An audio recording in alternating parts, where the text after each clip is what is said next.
ये अनुस्वार इस बात को सूचित करता है कि यह सब कुछ जो दृश्य है वह सब क्षण भंगुर है, नाशवान है, विनष्ट होने वाला है। जो आज है वो कल खत्म हो जाएगा। जो सभ्यताएं थी वो समाप्त हो गई। मोहनजोदड़ो की सभ्यता, हड़प्पा की सभ्यता तो समाप्त हो गई, नवीनता के रगत पर होते रहे। इसलिए जीवन में बराबर यह भी ध्यान रहना चाहिए कि यह नश्वर है, इसलिए शक्ति के माध्यम से मुझे शिवत्व प्राप्त करता हुआ लक्ष्य की ओर अग्रसर होना। यह जनरल यहां से कि यह सब जो मैं अगर रुक गया तो सब नश्वर, नाशवान, मैं स्वयं नाश हो जाऊंगा, मेरा जीवन नाश हो जाएगा, ये संसार नाश है। क्या यह तो बदलने वाला है। आज जो कुछ है वो कल नहीं रहे। इसलिए इसको माइंड में रखते हुए, उस विषय को रखते हुए, कहां पर उस विषय को नीचे नहीं लगाया है, अक्षर के ऊपर लगाया, सिर के पास में लगाया। सिर में इस बात को रखना है, दिमाग में इस चिंतन को हर क्षण रखना है कि मैं नाशवान हूं, मौत क्षण क्षण मेरे पास आ रही है, हर क्षण मृत्यु के पास में जाता जा रहा हूं। एक क्षण भी विलंब नहीं करना है, एक क्षण भी सोचना नहीं है, क्योंकि मैं नाश की ओर अग्रसर हूं। इसलिए इस बिंदु को माइंड में रखते हुए यह चिंतन करना है कि मैं उस शक्ति को प्राप्त करता हुआ अपने आप को शिवत्व में और कल्याणकारी पथ पर अग्रसर होकर के निश्चित रूप से पूर्ण तक पहुंच जाऊं। कब तक? जब तक कि मैं नाश नहीं हो जाऊं, जब तक मैं समाप्त नहीं हो जाऊं। अन्यथा लीज बहुत था, लीम की जरूरत ही नहीं थी। उस अनुस्वार का अर्थ है कि आपको हर क्षण इसको ध्यान में रखना है कि आपके पास स्पेस कितना है, समय कितना है। और वह समय 1 मिनट हो सकता है, 1 साल हो सकता है, 10 साल हो सकता है, कुछ पता नहीं है। क्षण क्षण आप मृत्यु के निकट जा रहे हैं और प्रत्येक क्षण आपको चले हुए सावधान रहना है। और हलीम का अर्थ हुआ कि उन सारी बाधाओं, परेशानियों, कष्टों, अभावों, दुखों, दैन्यों और शत्रुओं पर आक्रमणकारी होते हुए उन पर विजय प्राप्त करना, साथ ही साथ इस बात को ध्यान रखना कि मैं अगर रुक गया तो नष्ट हो जाऊंगा, नष्ट हो जाऊंगा, समाप्त हो जाऊंगा। इसलिए निरंतर मुझे उस शक्ति को प्राप्त करता हुआ, साधनात्मक शक्ति को प्राप्त करता हुआ, उस साधनात्मक शक्ति को प्राप्त करता हुआ कल्याण मत बन करके समाज को कल्याण स्वरूप दे करके उस लक्ष्य पर पहुंच जाऊं जो मेरा अंतिम अभीष्ट लक्ष्य है। कौन सा लक्ष्य है? मृत्योर माम अमृतम गमय, मृत्यु से अमृत्यु की ओर जाना, यह लक्ष्य है। उस अमृत्यु की ओर पहुंच जाऊं, इस पूरी क्रिया को साधकों ने लीन शब्द से, इस पूरी 10-15 लाइनों को उन्होंने एक ही शब्द में व्यक्त किया है, एक अक्षर में व्यक्त किया। यद्यपि मैं इसको और डेफिन करता तो हो सकता था 2-3% समय इसको रख सकता, मगर मैंने उस सार संक्षेप में आपको समझाया है कि अलीम शब्द का अर्थ क्या है। कितना बड़ा अर्थ है, इसके बाद तो कुछ समस्या रही। यदि आप इसका अर्थ समझ लें तो बाद में क्या प्रॉब्लम नहीं आपकी जितनी समस्याएं थी, जितनी बाधाएं थी, जितनी अड़चनें थी, जितनी कठिनाइयां थी, उन पर आप विजय प्राप्त कर रहे हैं, उन पर नियंत्रण प्राप्त कर रहे हैं। फिर आप साधनात्मक शक्ति प्राप्त करते हुए खुद कल्याणकारी बनते हैं, पूरे समाज को भी कल्याणकारी बनाने की क्रिया में उन्मुख हैं और उस लक्ष्य को प्राप्त करने की ओर जा रहे हैं। जो लक्ष्य प्राप्त करना है, लक्ष्य प्राप्त हो जाए। बाह्य रूप, आंतरिक रूप, भौतिक और आध्यात्मिक सारे रूपों को समन्वित करता हुआ इस अक्षर की रचना, और केवल इस अक्षर के उच्चारण के बाद में तो हमारे जीवन की न कोई न्यूनता रह सकती है, न कष्ट, न अभाव, न परेशानियां, न बाधाएं। और इस पूरे मंत्र का बीज यही है, इस पूरे मंत्र का अर्थ यही हमारे जीवन का लक्ष्य है। ये मेरे जीवन का लक्ष्य नहीं, संसार के प्रत्येक व्यक्ति का यही लक्ष्य है, संसार के प्रत्येक योगी का यही लक्ष्य है संसार के प्रत्येक देवता का यही लक्ष्य है और दूसरा कोई लक्ष्य हो ही नहीं सकता आदमी का। ज्यादा से ज्यादा उसके टुकड़ों में लक्ष्य हो सकता है कि मैं लखपति बन जाऊं, और तो इस बीच में ही कि बाहरी सारी दृष्टि से पूर्णता प्राप्त करूं, ये इसमें है। मैं तंदुरुस्त बन जाऊं, ये भी इसमें लिखा हुआ है साफ कि पूर्णता प्राप्त करूं। उन सारे अभावों पर विजय प्राप्त कर लूं। वो तुम्हारे ऋण का हो सकता है, रोग, कर्जा, समस्याएं, बाधा, पत्नी की समस्या, पुत्र की समस्या, घर की समस्या, वैभव की समस्या, विदेश यात्रा की कुछ भी बाधाएं, और उन सब पर नियंत्रण प्राप्त करूं, यानी सफलता प्राप्त करूं। और फिर मैं शक्तिवान बनूं, बिल्कुल नहीं। और शक्तिवान भी आध्यात्मिक दृष्टि से, साधनात्मक दृष्टि से साधना में सफल होता हुआ, और उस शक्ति का उपयोग क्या करूं, खुद के कल्याणकारी और समाज के लिए भी कल्याणकारी। और फिर क्या करना है, उस लक्ष्य पर पहुंचना है जहां मृत्यु है ही नहीं।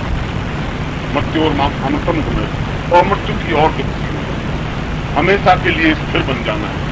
जिस प्रकार से शंकराचार्य स्थिर है, जिस पर राम, कृष्ण, बुद्ध, महावीर स्थिर है, उसी प्रकार से स्थिर है। उसके बाद, इस अक्षर के बाद न कोई मंत्र है, न कोई साधना है, न कोई क्रम है, न कोई विन्यास है, न कोई इच्छा है, न कोई निच्छा है।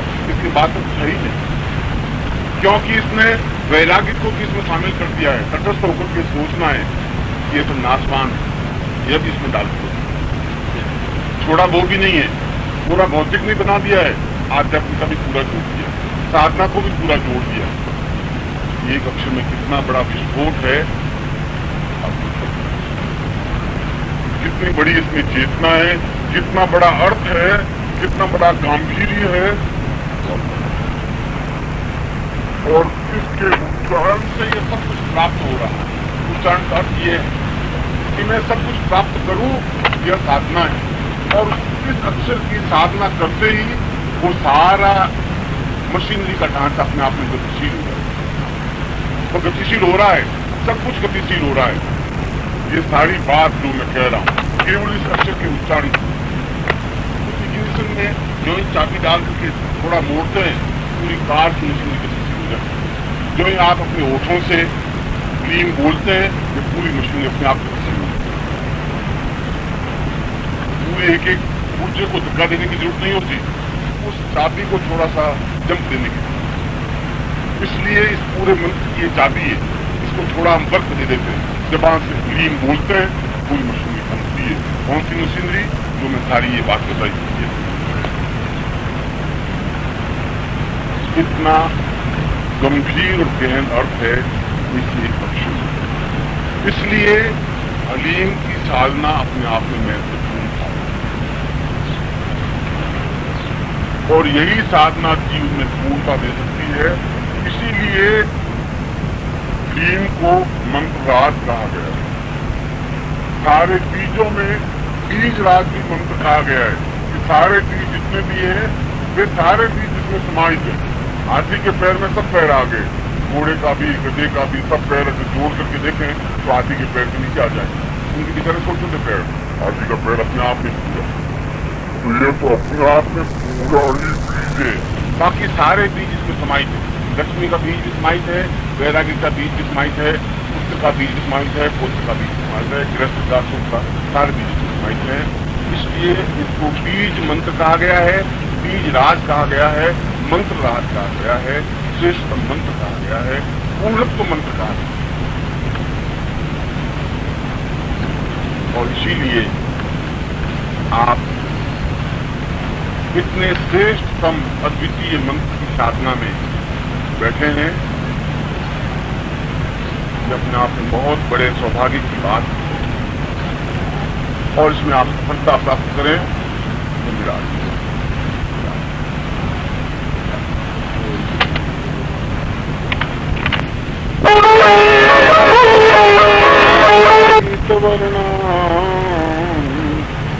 देवी प्रसन्नात भवे मरीदम् आनंद पूरित मात्र मातृ मातुः शरण्यम्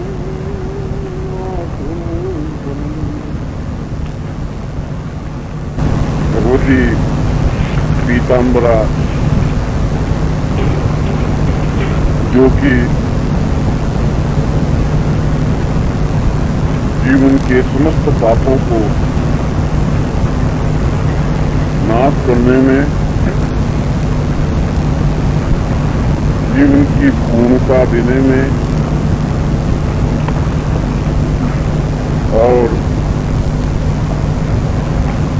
मन में साफ संकल्प और सिद्धि प्रदान करने में समर्थ है। ऐसी ही पीताम्बरा माँ बलगामुखी की मैं शरण में हूँ और वही देवी आप लोगों का कल्याण।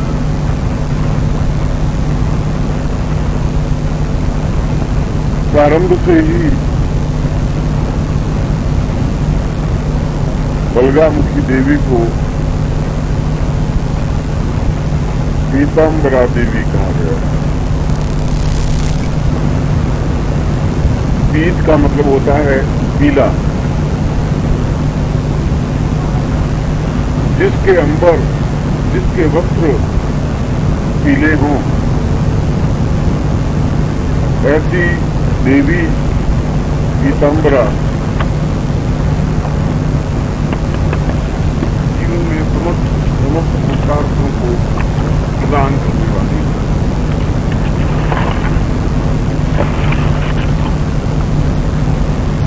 प्रातः काल मैंने इसके बीज मंत्र को स्पष्ट करते हुए ये बताया था कि इस बीज मंत्र में जीवन की सारी सिद्धियां समाई थी, परंतु इसके साथ ही साथ यह आवश्यक है कि उन सिद्धियों को प्राप्त करने के लिए, उन सिद्धियों की तरफ अग्रसर होने के लिए जिन 3 वस्तुओं की आवश्यकता होती है वह है साहस, संकल्प और सिद्धि। इसीलिए शंकर ने कहा है कि मैं पीताम्बरा देवी को स्मरण इसलिए कर रहा हूं कि वह मुझे साहस, संकल्प और सिद्धि प्रदान करे।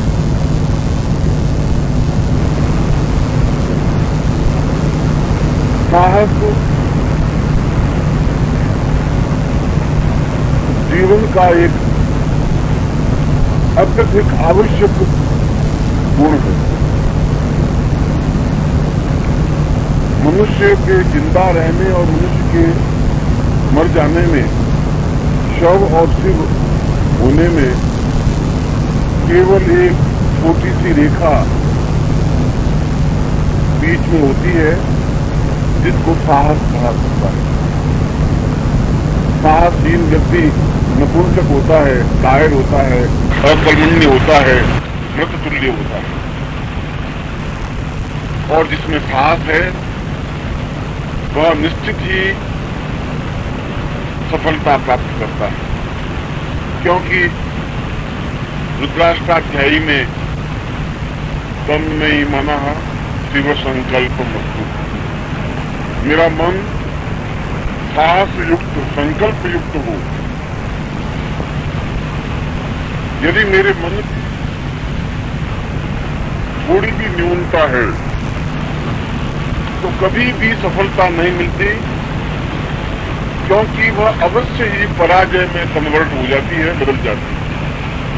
सैकड़ों उदाहरण हमारे सामने। महाभारत का युद्ध प्रारंभ हुआ, कौरव अपने अलग खेमे लगाकर बैठ गए, पांडव अपने अलग खेमे लगाकर के बैठ गए और सामने से शल्य आ रहे हैं। अप्रतिम योद्धा, अद्वितीय सारथी, और कृष्ण चाहते थे कि शल्य पांडवों की तरफ आ जाए, मगर दुर्योधन अत्यधिक चालाक और चतुर था। वह 50 गज पहले ही, 100 गज पहले ही जाकर के शल्य के चरणों को छुआ, हाथ जोड़ा, निवेदन किया कि आप तो हमारे ही हैं, आपके बिना तो हम पराजित हो जाएंगे, जीतेंगे ही नहीं। भीष्म इधर हैं, द्रोणाचार्य इधर हैं, आपको भी इधर होना ही चाहिए। और शल्य के पांव गौरव की कीमत पर पड़े।